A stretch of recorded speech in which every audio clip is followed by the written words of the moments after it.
Cooking our castañas with hot sun.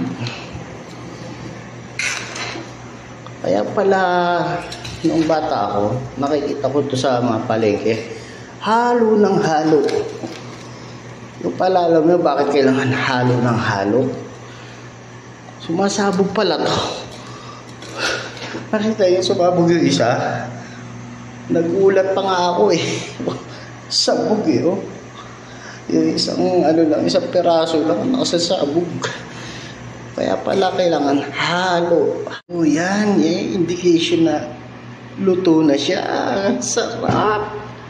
Pumuputok-putok pa. My gosh. Ayos, ready to eat. Still hot.